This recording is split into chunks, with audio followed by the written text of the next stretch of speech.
All right, get ready because today we're going deep, really deep into some thought-provoking territory. We're going to explore the Fifth Commandment, thou shalt not kill, but we're going to be looking at it through the eyes of Martinus. He was a Danish mystic and philosopher, and his take on this, well, it might just flip your whole understanding of this commandment upside down. We've got some fascinating source material to dig into here.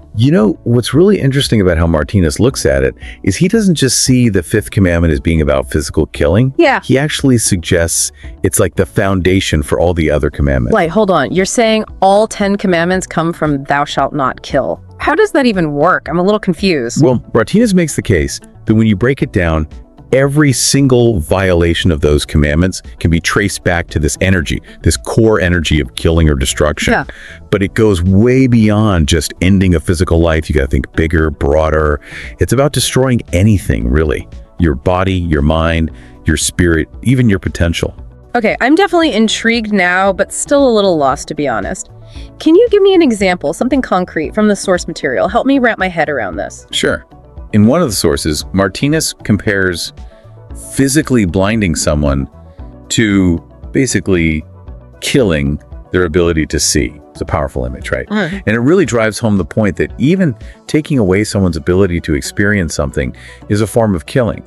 Makes you stop and think, like, what other senses might we be killing in other people without even realizing it? Whoa, that's pretty intense when you put it that way. I'm already starting to see how this goes so much deeper than what you usually think of. So are you saying that even stuff like, say, gossiping or trying to manipulate someone could be considered violating the Fifth Commandment? Exactly. Martinus actually calls these partial killings. You're killing parts of someone's psyche. And he talks about this thing called humanistic talent. It's basically the ability to truly see and respect another person, to see their full humanity. So when we do things that diminish or harm another person, their sense of self, their spirit, their potential, well, that shows a lack of this humanistic talent. This is where I start to get a little worried, to be honest. Are you saying that most of us, even without meaning to, are walking around breaking the Fifth Commandment all the time? Well, Martinus himself says exactly that, and I'm going to quote him directly here. Hardly any ordinary person can claim to be free from violating the Fifth Commandment. It's a pretty bold statement, but it really makes you stop and think about your own actions, about those subtle ways we might be causing harm without even realizing it. So where do we even start with all this? I mean, how do we even know where to draw the line? We've got all these structures in society, the military, hunting, even our legal systems. These all seem like they're kind of inherently tied to violence. How does that fit into this idea of not killing? It's confusing. It's complicated, that's for sure. Yeah. But what's fascinating is that Martinus acknowledges that these systems, they are necessary. At least for now, at our current stage of evolution. He doesn't say we need to just get rid of everything overnight, but he sees these systems as part of a bigger, longer process, this evolutionary process. Think about it, how humanity shifted from hunting and gathering to agriculture and then to industry. Okay, yeah, I see where you're going with this. So just like those huge shifts, you're saying we're in the middle of another one right now, and maybe all these things that seem violent, these systems, are really just a stepping stone to something else, something better. That's exactly what Martinus is saying. He sees these systems, as they are now, as a reflection of where our consciousness is at right now. They're like ingrained in us, just like those indigenous tribes that rely on hunting to survive. It's a part of their fabric, but it doesn't mean that's the end of the story, right? It doesn't mean it's how things have to stay. That's such an interesting way to think about it. It's not about erasing everything that came before, but realizing we're always changing, becoming something new. So how can we as individuals, just normal people, help move this evolution along? What can we actually do to create a less harmful way of being? Give me some practical advice here. Martinus was a big believer in the power of everyday choices. He said it's all about aligning yourself with this idea of non-harm, even in the small things, the everyday stuff. Like choosing a plant-based diet. That's a real concrete way to lessen harm in a system that often exploits and hurts animals. Yeah, that makes a lot of sense. What are some other examples? What other choices can we make? Well, think about how we communicate. Like, you can try nonviolent communication, try conflict resolution that focuses on understanding instead of punishment. These are ways to move away from that killing energy that seems to be everywhere in how we interact. And even just supporting things like peace initiatives and sustainability efforts. Those are all choices that are pushing us toward a less harmful existence. I really like this idea that all our individual choices are like casting votes for the future we want. It's almost like a ripple effect, right? Every little action, it contributes to a bigger shift in consciousness. Exactly. And that's the amazing thing about it. We don't have to wait around for some big revolution to happen. We can make a difference right now, today, by making choices that are in line with not harming others. And this might surprise you, but Martinus even suggests that suffering itself has a role to play in this whole evolution. Okay, now that's where things get really interesting. Suffering. Tell me more. I'm all ears. Yeah, I know it might sound a little strange, but he says, suffering, while it's painful, it's actually the soil where our compassion grows. He says it's by going through hard times, our own struggles, and seeing other people struggle that we develop more empathy and understanding. So it's kind of like that saying, what doesn't kill you makes you stronger, but on a moral and spiritual level. Exactly. Think about it. Having your own experiences with pain, loss, disappointment, haven't those things made you more sensitive to what other people are going through? Oh yeah, for sure. It's like those hard times crack you open, make you more open to feeling other people's pain. I bet our listeners can relate to that too. Right. And then when you have that deeper understanding, you're less likely to want to hurt others because you truly get what it feels like. It's like a natural protection mechanism that's built into us. So in a way, suffering actually pushes us toward really living by that fifth commandment. That's deep stuff. It really is.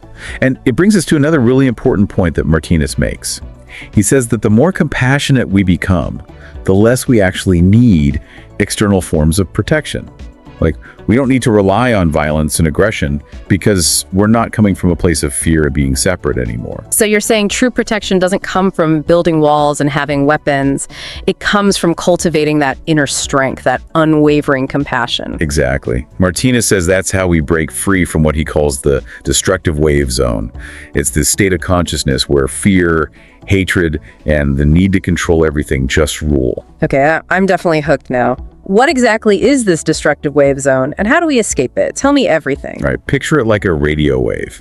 This pervasive frequency that's just transmitting fear, hatred, and violence everywhere. It gets into our thoughts, emotions, and even our actions. And Martinus says, until we make a choice to tune into a different frequency, we're going to be trapped in this cycle of suffering. It's like we're all stuck in this giant web of negativity, just feeding each other's fears and anxiety. It's kind of scary when you think about it that way. But if we're stuck on that frequency, how do we even start to change the station? How do we get on a more peaceful and compassionate wavelength? Well, this is where Martinus gives us some real practical advice. He suggests things like practicing mindfulness, being forgiving, cultivating real kindness, and making a conscious effort to choose actions that are in line with not harming others. It's about rewiring our brains, changing our default setting from fear to love. So instead of building walls around ourselves, we're building up our inner strength so that fear and aggression just dissolve. Exactly. It's about recognizing that we're all connected, that harming someone else always ends up harming ourselves too. It's about finding that deep inner peace that then radiates out and influences everyone around us. It sounds almost like a superpower, being able to turn negativity into compassion. But is it really possible? Can we really do that? Martinus believed it's not only possible, but absolutely necessary if we want to evolve as a species.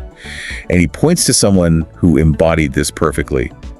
Jesus. Of course, Jesus, the ultimate peacemaker.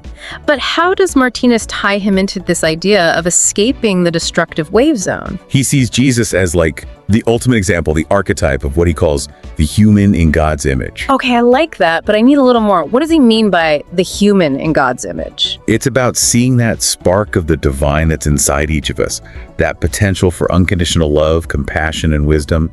It's about going beyond our limited ego-driven selves and tapping into our true goodness. So we all have that potential inside us, but Jesus, he's like the gold standard, the one who lived it perfectly. Exactly. And he didn't just talk about love and forgiveness, he actually lived it, even when he was being crucified. Remember what he said, Father, forgive them, for they don't know what they're doing. Wow, to have that much compassion when you're going through something so awful, it's hard to even imagine. But I guess that's why his example is so powerful, right?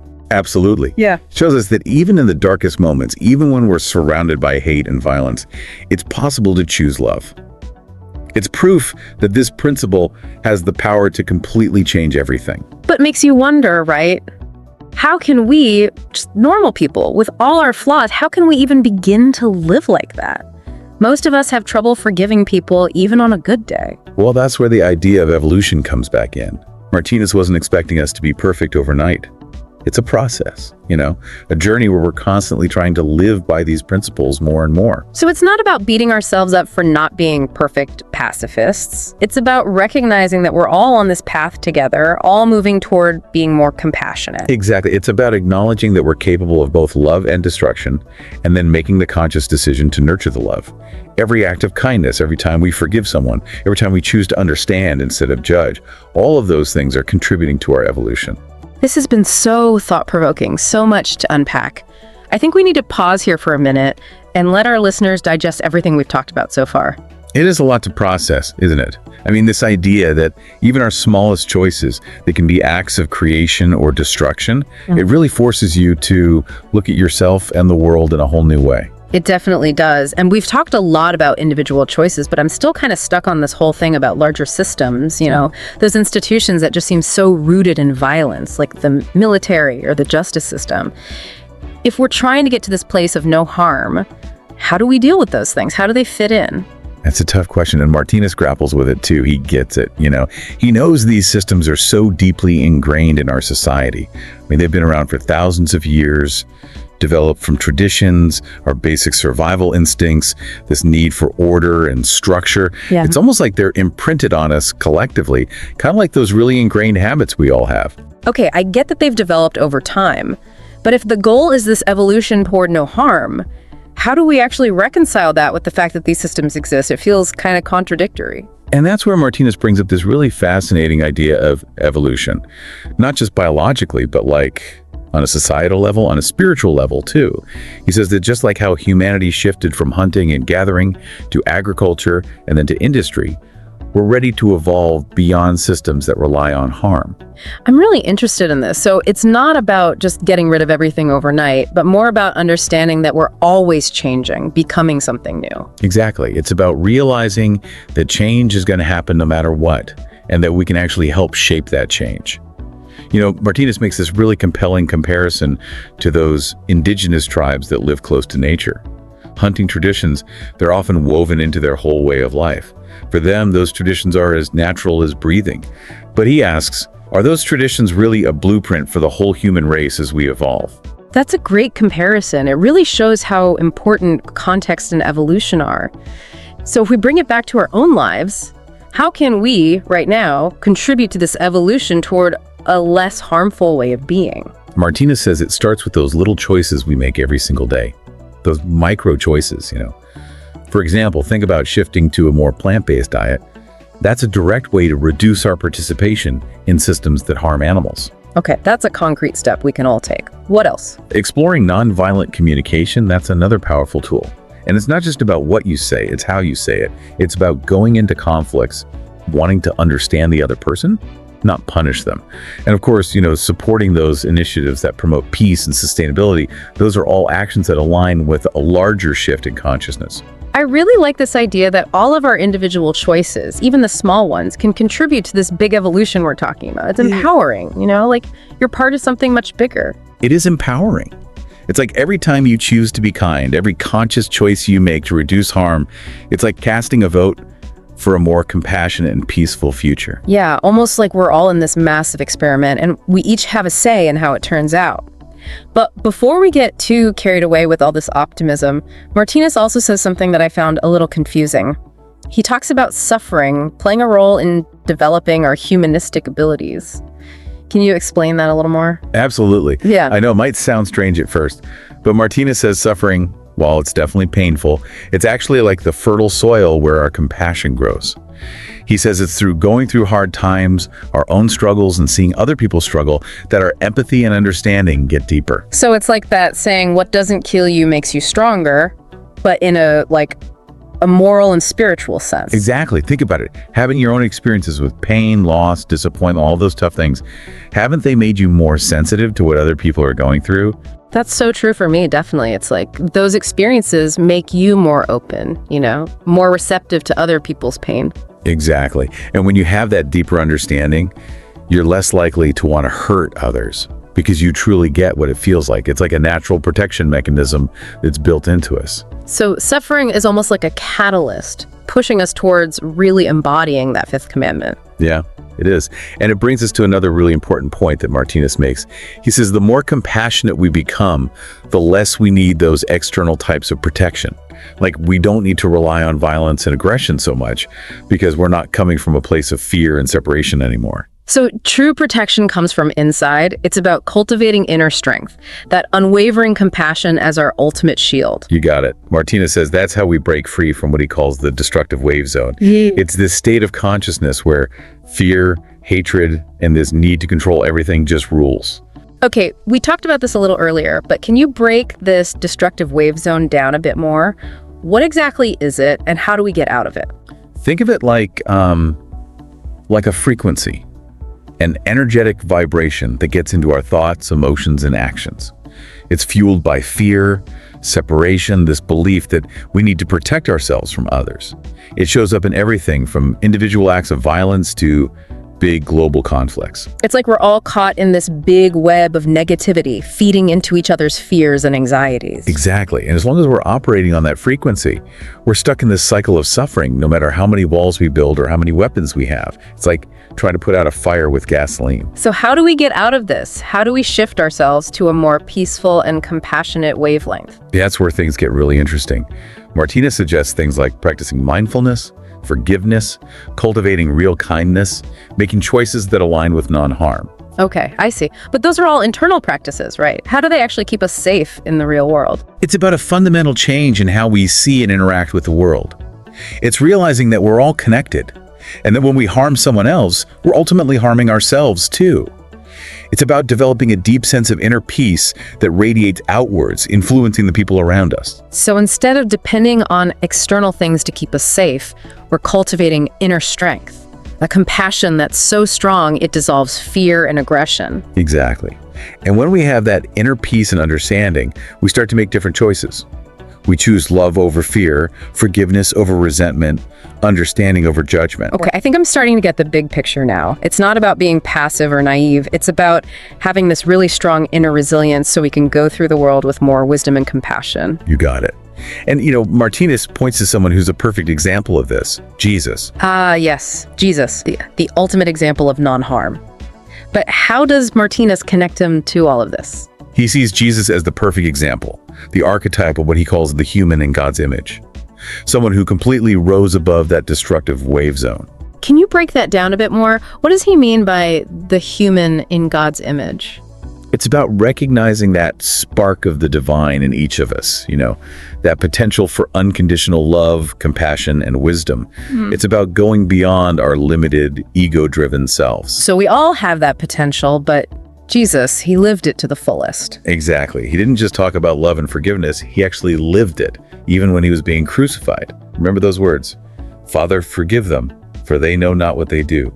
It's hard to imagine having that much compassion while you're going through something so horrible, but I guess that's what makes this example so powerful, right? Absolutely. It shows us that even in the darkest times, even when you're surrounded by hate and violence, it's still possible to choose love. It's a powerful example of how transformative this principle really is. It really makes you wonder, though, how can we as regular people even begin to live up to that? I mean, most of us have a hard time with forgiveness, even on a good day. That's where the idea of evolution comes in again. Martinus doesn't expect us to be perfect right away. It's a process, a journey. We're always striving to live these principles more and more. So it's not about feeling bad because we're not perfect pacifists. It's about taking those small steps to align ourselves with this principle of non-harm. You got it. It's about recognizing that we're capable of both love and destruction, and then choosing to nurture the love. Every act of kindness, every time we forgive someone, every choice to understand instead of judge, those all contribute to our evolution. I love that. It's like we're all on this journey together, each of us doing our part to make a more compassionate world. That's it. It's about recognizing that our choices have ripple effects, that they contribute to a bigger shift in consciousness. So even if we mess up sometimes, even if we fall short of the ideal, what matters is that we keep trying, we keep choosing love over fear. Absolutely. Remember, evolution isn't about getting to some fixed destination. It's about the journey, the constant unfolding of our potential for compassion and understanding. I love that. It's a beautiful and inspiring way to think about it. I think it's time for a little break. We'll be back soon to wrap up our deep dive into Martinus's really radical interpretation of the Fifth Commandment. All right, welcome back. We're continuing our deep dive into Martinus's mind-bending take on the Fifth Commandment. I gotta say, I'm still trying to wrap my head around all of this. It is a lot to take in, that's for sure. Martinus, he really presents this radical perspective, challenging us to rethink not just what we do, but like our whole understanding of what thou shalt not kill actually means. It really does make you question everything. It's not just about avoiding physical violence. It's about understanding that we're all connected and that every choice we make, every word we say, even every thought we have, it can either create or destroy. Exactly. And that's one of the most important things Martinus teaches us, I think. He highlights how much responsibility we have as individuals, that even our smallest actions have an impact on the world around us. It can feel kind of overwhelming when you put it that way. Like every little thing I do matters, no pressure. It is a huge responsibility, yeah. But Martinus doesn't want us to feel burdened by it. He emphasizes the positive side of this interconnectedness. He says even small acts of kindness and compassion can help create a more loving and harmonious world. So even if we mess up, even if we make choices that aren't totally in line with this idea of non-harm, we can still make a difference. Absolutely.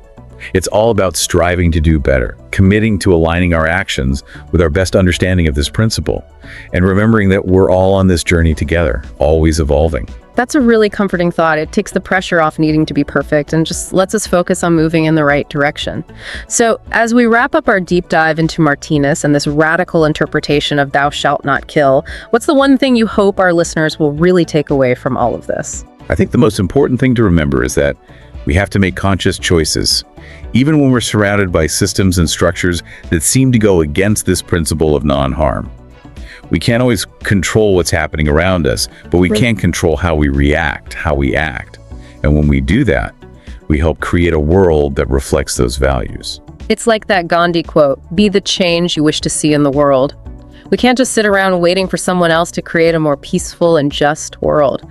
We have to live those principles ourselves right now. Exactly. We're not just watching this big experiment of life happen. We're a part of it. We're co-creating it.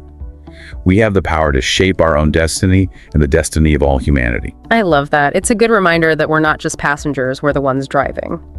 But there's one last thing we haven't really touched on yet, that idea of humanity's intellectual and humanistic capacities merging. Can you remind us what that's all about and why it's so important? Imagine a world where everything we do is guided by a deep understanding of how we're all connected.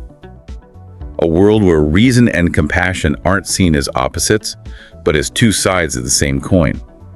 Where decisions are made with both wisdom and empathy, and progress isn't just about technology, but about how well we're all doing. So it's like evolving to a higher level of consciousness, a more enlightened way of being, and that's how we truly fulfill thou shalt not kill. That's exactly it. Martinus believed that this merging of intellect and heart, that's the ultimate fulfillment of the Fifth Commandment. It's us reaching our full potential as human beings. It's a vision of a world where peace, harmony, and respect for all life are the guiding principles. It's a powerful and inspiring vision, especially when you look at all the darkness and division in the world right now. It gives me hope that a better future is possible. It is a vision worth striving for, don't you think? Absolutely. And on that note of hope and possibility, I think we'll wrap up our deep dive into Martinus's profound and thought-provoking take on the Fifth Commandment. Thank you so much for joining us on this journey. My pleasure. And to all our listeners out there, keep exploring, keep asking questions, and keep striving to live by this principle of non-harm in your own lives. Remember, every act of kindness and compassion brings us closer to that vision of a better world. Until next time, keep diving deep.